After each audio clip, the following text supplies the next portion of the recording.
ভারতের সেনাপ্রধান বলছে যে এই সরকারের সাথে সম্পর্ক নাই, কিন্তু আর্মির সাথে ভালো সম্পর্ক আছে। মানে বাংলাদেশের সরকারের সাথে সম্পর্ক নাই, বাংলাদেশের আর্মির সাথে সম্পর্ক আছে। ওরা নির্বাচিত সরকারের সাথে সম্পর্ক করবি, এই সরকারের সাথে প্রফেসর ইউনূসের সরকারের সাথে সম্পর্ক করবি না।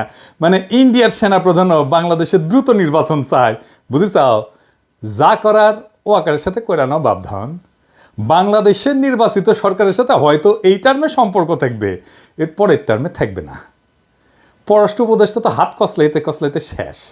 ইন্ডিয়ার রাষ্ট্রদূতকে ডেকে বলতে পারবে যে তোমার আর্মি চিফ তো সরকারের সাথে সম্পর্ক রাখতে চায় না, তো তুমি এমবেসি খুলে বসে আছো কে, রাস্তা মাপো। তো এই কয়েকদিন ছাত্রদল, বৈষম্য বিরোধী ছাত্র আন্দোলন আর ছাত্র শিবির নিয়ে মহা গ্যাঞ্জাম চলিচ্ছে। আমরা অনেকেই কইছে দাদা আপনি কিছু বলেন। আমি ছাত্রদল, বৈষম্য বিরোধী ছাত্র আর ছাত্র শিবির সবাইরাই তো ভালোবাসি, স্নেহ করি। আমার প্রশ্ন হইতেছে বাংলাদেশের তরুণদের এইভাবে বিভক্ত করলো কে? বাংলাদেশের তারুণ্যকে বিভক্ত হইতে দেওয়া যাবে না তো। আমার ডাইন হাতের সাথে বাম হাতের লড়াই কে লাগাই দিল? সবাইরই অনুরোধ, প্রেসিডেন্ট, সেক্রেটারি, শীর্ষ নেতারা এই সব দলের কেউ অন্যের বিরুদ্ধে বলবা না। আজ থেকে টিভি চ্যানেলে গিয়ে তর্ক করবা না, ডিফিউজ করো এখন থেকে। কয়েকদিন ক্ষান্ত দাও। এজেন্সির লোক শিবির আর ছাত্রদল সাইজা অন্যের উপর ঝাঁপায় পড়বে, আমি চোখে চোখে দেখতে পাইতেছি। এজেন্সির লোকেরা পূর্ণ শক্তি নিয়ে নামে গেছে, লক্ষ্য হইতেছে ফ্যাসি বিরোধী তরুণ সম্প্রদায়ের মধ্যে ফাটল তৈরি করা। সফল হয়েছে তারা, পরস্পরের সাথে সংঘাত লাগায় দেওয়া সফল হয়ে গেছে। তবে এই ঘটনাগুলোর মধ্যে সবচেয়ে আলোচিত যে শব্দগুলো হইতেছে তাদের শিবির এক শিবির। জুলাই আন্দোলনের নেতাদের মধ্যে যে এত শিবির থাকার ব্যাপারটা এবং আন্দোলনে যোগ দেওয়া অনেকের, বিশেষ করে এই যে সেকুলার শহুরে এলিটদের, এদের মনে মনে হয় লজ্জা লাগিছে। এমনকি হাসিনাকে হটানোর আন্দোলনেও তারা নামছিলেন। এই ব্যাপারে আফসোসও দেখা যাচ্ছে কারো কারোর মধ্যে। এদিকে জাতীয় নাগরিক কমিটি যেটা হয়েছে না, এর মধ্যে অনেক ওলট পালট চলতেছে। এক শিবিরদের নাকি ভালোভাবে অন্তর্ভুক্ত করা হইতেছে না, আবার যারা তাদেরকে নিতেছে না তারাও নাকি জীবনে কোনো না কোনো সময় শিবিরের সাথে সংশ্লিষ্ট ছিলেন। আন্দোলনের নেতৃত্বে শিবিরের ভূমিকা কতটা সেটা নিয়েও বিতর্ক চলতেছে। বাকশালী শাসনের প্রথা অনুযায়ী শিবির ত্যাগ দেওয়ার ঘটনাও নাকি ঘটতেছে। কয়দিন আগে মিজানুর রহমান আজারি একটা কথা বলছিলেন যে রাজাকার শব্দটা এখন সম্মানসূচক হয়ে গেছে। শুনেন। আমার নবীকে গালি দিত গণক, জাদুকর, এরপর গালি দিত পাগল, নির্বংশ বলে, আর আমাদেরকে গালি দেয় মৌলবাদী বলে, আমাদেরকে গালি দেয় রাজাকার বলে। রাজাকার শব্দটা তো এখন একটা অ্যাওয়ার্ড হয়ে গেছে, অ্যাওয়ার্ড। শেখ হাসিনার শাসনে আমরা তো জানি শিবির পরিচয় দেওয়ার উপায় ছিল না। শিবির ত্যাগ দেয়া, হত্যা, গুমের, মারধরের ঘটনা তো অগণিত। আবরারকে তো এইভাবেই মারা হয়েছে, তাই না? ফলে গোপন তো করতেই হইতো, উপায় তো ছিল না। হাসিনাকে হটানোর পরে বহু বছরের বাচ্চা ভেঙে গেছে। তাই অনুমান করি যে শিবির বা এক শিবিররা গর্ব নিয়ে নিজেদের পরিচয় দিতেছে যে রাজাকারের মতো একটা সম্মানের ব্যাপার হয়ে উঠছে শিবির হওয়াটা। নিজের যে পরিচয় আপনার সামনে আনতে চান, সেই নামে আপনাকে ডাকার ঘটনাকে ট্যাগ বলা কঠিন। তবে এটাও ঠিক যে দেশে এখনো বহু সাংস্কৃতিক এবং রাজনৈতিক পরিসর আছে যেখানে শিবির পরিচয়, জামাতের পরিচয়ে সমস্যা হয়। ওইদিকে ছাত্রদল মনে হয় একটা অ্যান্টি শিবির মুডে আছে, ফলে কোথাও কোথাও এটা ট্যাগ হয়ে উঠতে পারে এবং দমন পীড়নের বৈধতা দেওয়ার ঝুঁকি তো থাকেই। এই যে পরিস্থিতিটা চলতেছে, এই পরিস্থিতিতে বিপ্লব পরবর্তী প্রতিক্রিয়া বা অস্থির সময়। সব বিপ্লবের পরে এরকম অস্থির সময় আসে। যারা জুলাই বিপ্লবকে বিপ্লব বলে স্বীকারই করতে চান না, তাদের জন্য এইখানে কিছু ইশারা আছে। কিছুদিন পরে বিষয়গুলো হয়তো আর এতটা জটিল থাকবে না। আপনারা ভাবতে পারেন যে প্রথম আলোতে জামাতের আমিরের সাক্ষাৎকার ছাপা হইতেছে, এইটা প্রথম আলো করতেছে এমনি এমনি না। বাংলাদেশের রাজনৈতিক পরিষদের জামাত শিবির নিয়ে যে কুসংস্কার ট্যাবু ছিল সেটা দূর হইতেছে, এটাই তার প্রমাণ। এবার মূল আলোচনায় আসি, জুলাই বিপ্লবের শিবিরের কৃতিত্ব নিয়ে। শিবির নিয়ে কিছু কওয়া আমার জন্য মুশকিলই বটে। মানে শিবির নিয়ে কিছু কইলেই, বিশেষ করে বিএনপি এসে কইবে আপনার প্রিয় শিবির, কেউ কেউ গালাগালিও শুরু করবে। কথাটা মিথ্যা না, শিবির প্রসঙ্গে আমার কিঞ্চিত দুর্বলতা আছে, এটা আমি আগেও বলছি। তাও আমি চেষ্টা করব বস্তুনিষ্ঠভাবে আলাপটা করার। আমি যে কথাগুলো বলবো আপনারা কানেক্ট করতে পারবেন ঐতিহাসিক ঘটনার সাথে। আমি যে শিবিরকে এক্সট্রা খাতির করি নাই, জামাতকে এক্সট্রা খাতির করি নাই, সেটা আলাপ শেষ হইলেই বুঝবেন। জুলাই বিপ্লবের শিবিরের ভূমিকা বা কৃতিত্ব যদি বুঝতে যাই তাহলে একটু পিছে থেকে শুরু করতে হবে।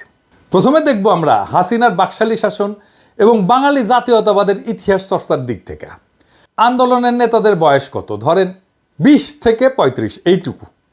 তাহলে এদের রাজনৈতিক আর ঐতিহাসিক চেতনা পুরাটাই গড়ে উঠছে হাসিনার কঠোর বাকশালী শাসনে, বাঙালি জাতীয়তাবাদের একচেটিয়া দখলের মধ্যে, তাই না?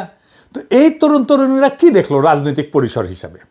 তারা দেখলো বাংলাদেশ পুরোপুরি ভারতের দখলে, এই দেশের সংখ্যাগরিষ্ঠ মানুষের ধর্ম সংস্কৃতি যেন লজ্জার বিষয়, তারা নির্যাতনের শিকার, বাংলাদেশের রাস্তায় দাড়ি টুপি নিয়ে হাঁটা যায় না, পুলিশ ধরে। বাংলাদেশের সব মসজিদ হয়ে উঠছে আল আকসা মসজিদের মতো, ইসরায়েলের মতো পুলিশের ঠাসা থাকে মসজিদ, বাসায় ধর্মীয় বই রাখা যায় না, বলে জিহাদি বই। দাড়ি টুপি থাকা মানে তারা আয়নাঘরে আটকায় রাখা যায়, আয়নাঘরের দেয়ালে যে লেখা সেটা তো সারা বাংলাদেশের সাধারণ মুসলমানের আর্তনাদ। আলেমদের নির্বিচারে গণহত্যা করা যায়, সর্বজন শুদ্ধ আলেমকেও রিমান্ডে অত্যাচারের শিকার হইতে হয়, বছরের পর বছর আটকা থাকে বিনা বিচারে মুসলমানের সংস্কৃতি নির্বাসনে। আর বাংলাদেশে যে সংস্কৃতি সেলিব্রেট করা হয় সেটা আসলে বাঙালি হিন্দুর সংস্কৃতি। আনন্দবাজার আনন্দ না লুকায় উল্লাস করে নিউজ করে ঢাকার পয়লা যেন অষ্টমীর এক ডালিয়া, মানে পয়লা বৈশাখ। তো লিখতেছে কার সঙ্গে তুলনা করা যেতে পারে? কখনো মনে হচ্ছিল কলকাতার কলেজ স্কোয়ার বা এক ডালিয়ার পূজা মণ্ডপ, কখনো বা শান্তিনিকেতনের বসন্ত উৎসবের চেহারা, তাসে রমনার বটমূলের বৃন্দগানী হোক, কিংবা ঢাকা বিশ্ববিদ্যালয়ের সামনের রাজপথে মঙ্গল শোভাযাত্রা, পুজো বসন্তের উৎসব মিলেমিশে একাকার ঢাকার নববর্ষের সকাল। কি আনন্দ! এটাই চাইছে ইন্ডিয়া, এটাই চাইছে আওয়ামী লীগ। এই কলকাতার সাংস্কৃতিক বিজয়কেই আওয়ামী লীগ বাকশাল বাঙালি জাতীয়তাবাদ দেশের স্বাধীনতা হিসেবে উপস্থাপন করছে। আওয়ামী লীগের যে বাঙালি জাতীয়বাদের ইতিহাসের যে বয়ান, তারা বলে যে 47-এ একটা ভয়ানক ঘটনা ঘটছে, দেশ ভাগ, ভারত ভাগ হয়েছে, ভারত ভাগ হয়ে ভারত আর পাকিস্তানও তাদের জন্য মহাবিপর্যয়। কিন্তু অবাক ব্যাপার দেখেন, ব্রিটিশ ভারত যেটা আসলে মূলত মোগল হিন্দুস্তান ছিল, সেটাই মানতে চায় না তারা। তারা এটাকে মিথিক্যাল ভারত হিসেবে দেখে। সেই ভারতই হইল আজকের ভারত, সেই মহাভারত যেটা ভাগ হয়ে নাকি পাকিস্তান সৃষ্টি হয়েছে। তাহলে ইতিহাসের সবচেয়ে বড় ভিলনকে এই ইতিহাসে জিন্না, তাই না? তাহলে আমার স্বাধীনতা তো অভিশপ্ত, কারণ যেই মহাভারত ভেঙ্গা পাকিস্তান তৈরি হইল, যেই পাকিস্তান আমাদের পূর্বপুরুষের লড়াইয়ের ফসল, সেটাই যদি ভুল হয় তাহলে সঠিক কোনটা? সঠিক হচ্ছে ইতিহাসের সেই ভুল শোধরানো, সেই মহাভারতের মিথিক্যাল ভারতে ফিরে যাওয়া। ওইখানে ফিরে গেলে আমার মুক্তি, এটাই হইয়া দাঁড়ায় আওয়ামী লীগের স্বাধীনতার পড়ায়। এটাই হইতেছে অষ্টমীর এক ডালিয়া, এটাই পয়লা বৈশাখ, এটাই বাঙালির প্রত্যাবর্তন মহাভারতে, এটাই আওয়ামী লীগ। তো বাঙালি জাতীয়তাবাদের দৃষ্টিতে স্বাধীনতার এই বয়ান, এটার যদি নাগরিকদের মুক্তির সম্ভাবনা না থাকে তাহলে সেটাই তো সবচেয়ে বড় ব্যর্থতা, তাই না? এখন চিন্তা করেন, বাংলাদেশের নাগরিকদের যদি প্রকৃত স্বাধীনতা চাইতে হয় তাহলে তো বিকল্প একটা ইতিহাস চিন্তা লাগবে আওয়ামী লীগের বাইরে, তাই না? কেননা খোদ স্বাধীনতার বয়ান আপনার মুক্তির আকাঙ্ক্ষাকে ধারণ করতে পারতেছে না। তো এখন দেখেন, আপনি যদি দেশের মানুষের মুক্তি চান, স্বাধীনতার রাজনীতি করেন, আন্দোলন করেন, তাহলে তো একটা সংগঠিত রাজনৈতিক শক্তি লাগবে আপনার জন্য। দেশের মানুষকে আহ্বান জানাইতে হবে তো সেই রাজনৈতিক শক্তি থেকে। সবচেয়ে বড় কথা, জনগণের ভরসাস্থল হইতে হবে তো আপনাকে। আপনার ডাকে তারা সাড়া না দিলে কিভাবে আন্দোলন করবেন? আপনি তখন সংগঠিত রাজনৈতিক শক্তির খোঁজ করবেন, তাই না? উঠতে বেড়াবেন, দেশের রাজনৈতিক সংগঠনগুলোর দিকে নজর দিবেন, তাদের বয়ান ইতিহাস চিন্তা যাচাই বাছাই করবেন, তাই না? হাসিনা প্রতিপক্ষ রাজনৈতিক শক্তিগুলোর মধ্যে যদি সম্ভাবনা খুঁজতে যায়, দেখেন কারা কারা আছে। বিএনপি আছে, বাম দল আছে, দুই একটা, জামাত আছে, শিবির আছে, এই তো হেফাজত আছে। এই পর্যায়ে এসে আপনার মনে হবে যে বাংলাদেশে প্রকৃত স্বাধীনতার ভিত্তি কোথায়, দেশের নাগরিকদের মুক্তির জন্য কোন ইতিহাস চিন্তা সবচেয়ে উপযুক্ত, তাই না? আপনি বিএনপিকে যদি দেখেন, দেখবেন যে নির্যাতিত তারা, হাসিনার দমন পীড়নে তারা পিষ্ট, নেতারা জেলে, কর্মীরা গুম হয়ে যাচ্ছে, ক্রসফায়ারে যাচ্ছে, ঘর বাড়ি ছেড়ে পালাই বেড়াচ্ছে বনে জঙ্গলে, তাই না? ভালো একটা সম্ভাবনা খুঁজে পেলেন, মজলুম দল সাধ্যমতো লড়াই করতেছে, রক্ত দিতেছে, তখন তাদের ইতিহাস চিন্তার দিকে নজর দেবেন। আপনি কি পেলেন? আপনি তো খুব একটা স্পষ্ট কিছু বুঝতে পারলেন না। বিএনপির মধ্যে আপনি তো গণতন্ত্রের দাবি দেখবেন, ভোটের দাবি দেখবেন, তারা একটা ভোট চাইছে, তাদের মধ্যে ভারত বিরোধিতা আছে একটা সেকশনের মধ্যে। বিএনপির লোকেরা বলে না যে আপনারা দেখতে পান না, আমরা তো তিস্তা নিয়ে প্রোগ্রাম করছি, লং মার্চ করছি ইন্ডিয়ার বিরুদ্ধে, আমরা কি ইন্ডিয়ার বিরুদ্ধে কথা বলি না? সত্য, কিন্তু এটাও সত্য, বিএনপির মধ্যে ভারতকে সন্তুষ্ট কইরা দেশে গণতন্ত্র ফেরানোর আশাও আছে। তো এটা তো মিথ্যা কথা না, তাই না? আপনারা তো দেন দরবার করছেন, করেন এখনো, তাই না? আপনারা তো অমিত শাহের কাছে কুজা হয়ে দাঁড়ান, আপনারা তো আদানির জন্য ওকালতি করেন, তাই না? অর্থাৎ খোদ দখলদারের কাছে নিজের মুক্তির জন্য সাহায্য চাইছেন। বড়ই অদ্ভুত ব্যাপার। তো এই দ্বন্দ্ব আপনি বুঝতে পারবেন না সহজে। ভারতকে নিয়ে কিছু বলা যাবে না, হিন্দুত্ববাদকে নিয়ে কিছু বলা যাবে না। হাসিনার আমলে এই আলাপ আসছে মূলত বিএনপি মনা অ্যাক্টিভিস্টদের কাছ থেকে। এমনকি আপনারা খেয়াল করলে দেখবেন, ভারতীয় পণ্য বয়কট আন্দোলনে যারা আমার সবচেয়ে বেশি বিরোধিতা করছিল, তাদের আপনি বিএনপি পন্থী বলেই চিনতে পারবেন। আমি আর নাম বলি না। আবার এটাও সত্য বিএনপির শীর্ষ নেতৃত্ব এই ভারতীয় পণ্য বয়কট আন্দোলন সর্বাত্মক সাহায্য সমর্থন করছিল। আমি নিজে সাক্ষ্য দিচ্ছি। আমি যখন বলতাম যে ওনাদেরকে, বিএনপি নেতাদেরকে, যে ওরা কেন এরকম করে, তখন বলে ও না, ওরা আমাদের লোক না, আমাদের সাপোর্টার। তার মানে বিএনপির মধ্যে একটা ভারত প্রশ্নে সলিড কোনো অবস্থান নাই, নানা অবস্থান আছে, নানা মত আছে, এর মধ্যে চরম ভারতপন্থী অংশ আছে। ওইদিকে তাদের কোনো সুস্পষ্ট ঐতিহাসিক অবস্থান নাই জনতার সামনে, নিজেদের ইতিহাসের বয়ান স্পষ্ট করে উপস্থাপনা করেনি বিএনপি। বিএনপির একটা ইন্টারেস্টিং দাবি ছিল, সেটা কি জানেন? সেটা হচ্ছে আওয়ামী লীগের চেয়ে বিএনপির মধ্যেই নাকি মুক্তিযোদ্ধা বেশি। জিয়াউর রহমান স্বাধীনতার ঘোষক, তাই না? তখন আপনার মনে পড়বে যে স্বাধীনতার বয়ান আপনাকে আওয়ামী লীগ খাওয়াইতেছে, তার আর একটা ভার্সন বিএনপি। হাসিনার সঙ্গে বিএনপির বিরোধ আসলে কি নিয়ে? তাদের পার্থক্য কেবল মুক্তিযুদ্ধের মালিকানা নিয়ে। যে বয়ানে হাসিনা 100% নিয়ন্ত্রণ দাবি করতেছে, বিএনপি সেখানে অংশীদার হইতে চায়। আর কি, সে দেশ শাসন করার অধিকার চায়। এখন এইটা একাই আওয়ামী লীগ করতেছে, তাই না? তো ঘটনা বোঝার জন্য আপনাকে যখন জিন্নার দিকে ফিরতে হবে, তখন দেখবেন বিএনপির কাছে জিন্নাও হিলেন, অথবা তারা এই বিষয়ে স্পষ্ট কোনো অবস্থান নেয়নি। বাঙালি জাতীয়তাবাদের ইতিহাস চিন্তা থেকে বাড়ায় আসতে না পারার কারণে বিএনপি বুঝতে পারে না যে পাকিস্তান ইতিহাসের একটা অপরিহার্য ঘটনা। এটা কেবল ব্রিটিশ ভারতের স্বাধীনতা ছিল না, বরং মুসলমানদের জন্য একটা নিরাপদ রাষ্ট্র তৈরির প্রয়োজনীয়তাও ছিল। শুধু মুসলমান না, ভারতের সংখ্যালঘুদের জন্য নিরাপদ রাষ্ট্র তৈরির প্রয়োজনীয়তাও ছিল। জিন্না তো ভারতের সংখ্যালঘুদের নেতা, হ্যাঁ ঠিক, মুসলমানদের নেতা না, সংখ্যালঘুর নেতা, হিন্দু দলিতের নেতাও ছিল জিন্না। পাকিস্তানে যারা হিন্দু ছিল তারা ছিল দলিত। পশ্চিম পাকিস্তানের দলিত সুজাক তেহরিক দল আছে হিন্দুদের, এরাই কিন্তু পাকিস্তানের সংখ্যাগরিষ্ঠ হিন্দু। পূর্ব পাকিস্তানের যোগেন মণ্ডল জিন্নার সাথে ছিল নমশূদ্রদের নেতা।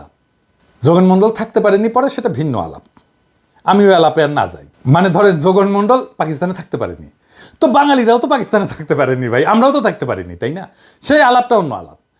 ব্রিটিশরা চলে যাওয়ার পরে মুসলমানরা হিন্দু সংখ্যাগরিষ্ঠ রাষ্ট্রের সংখ্যালঘু হয়ে পড়ে, যেখানে রাষ্ট্রের ভিত্তি গণতন্ত্র এবং আইনের শাসন না, বরং একটা বিশেষ জাতীয়তাবাদ, নিখিল ভারত ধারণা, যেটা আসলে হিন্দুত্ববাদ।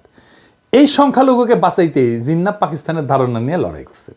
নাহলে আজকে ভারত যদি অখণ্ড থাকতো, ভাবতে পারেন এই পুরা ভারতীয় মুসলমান এবং দলিতেরা কি দুর্বিষহ জীবন পাইতো মোদির ভারতে, কি হইতো সেটা এখনই দেখতে পারতেছেন।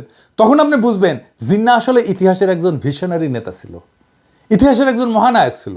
আপনি তখন বুঝবেন যে বিএনপি কেন জনতার মধ্যে গ্রহণযোগ্যতা পাচ্ছে না, বিএনপির আহ্বানে জনগণের সাড়া কম কেন, কারণ তার ভারত প্রশ্নে অস্পষ্ট রাজনীতি। এরপরে তখন আপনি জামাত শিবিরের দিকে নজর দেবেন, তাই না? কি দেখবেন? আপনার তখন মনে হইতে পারে যে এই জামাত শিবিরের মধ্যেই বিকল্প ইতিহাস চিন্তা পাওয়া যেতে পারে, যেটা আপনার আকাঙ্ক্ষার সাথে যুক্ত। আপনারা দেখবেন শিবিরের মধ্যে পাকিস্তান, জিন্না, ভারত বিরোধী অবস্থান একটা সুসংগঠিত বয়ান আছে। তারা বাঙালি জাতীয়তাবাদকে ভারতীয় জাতীয়তাবাদের একটা শাখা হিসেবে চিহ্নিত করতে পারে, সক্ষম। তারা বোঝাতে সক্ষম যে হাসিনা মুক্তিযুদ্ধের নামে ভারতীয় দখলদারিত্ব কায়েম করছে। আওয়ামী লীগ আসলে ভারতীয় আধিপত্যবাদী শক্তির হাতের পুতুল। এমনকি মওদুদি এবং জামাত পাকিস্তানের যে বিরোধিতা করছিল, তারাও এখন জিন্নাকে তাদের বয়ানে গ্রহণ করছে। তখন শিবির জামাত দেখলে আপনার মনে হতে পারে যে এইটা বাংলাদেশের মানুষের মুক্তির একটা পূর্ণাঙ্গ প্যাকেজ। ইতিহাস বোধ আছে, ধর্ম আছে, ইতিহাস চিন্তা ঠিকঠাক আছে, ভারতকে সঠিকভাবে চিহ্নিত করা হয়েছে, বাঙালি জাতীয়তাবাদকে ভারতীয় জাতীয়তাবাদের শাখা হিসেবে চেনানো হয়েছে। আপনি যখন এই বিকল্প ইতিহাস চিন্তার সামনে এসে দাঁড়াবেন জামাত শিবিরের, তখন দেখবেন যে বিএনপি কেন জনগণের আস্থা পাচ্ছে না। কিন্তু আপনি যদি আরো গভীরে যান, তাহলে দেখবেন যে জামাত শিবিরের ডাকেও জনগণ সাড়া দিচ্ছে না। কেন? এটা কি কেবল হাসিনার দমন পীড়নের কারণে, নাকি আরো কোনো কারণ আছে? আসেন সেটা একটু বুঝে দেখি। জামাত শিবির প্রসঙ্গে একটাই অস্বস্তি বাংলাদেশের মানুষের মনে, সেটা হইতেছে জামাত শিবির কেন 1971 নিয়ে স্পষ্ট কোনো আলাপ করে না।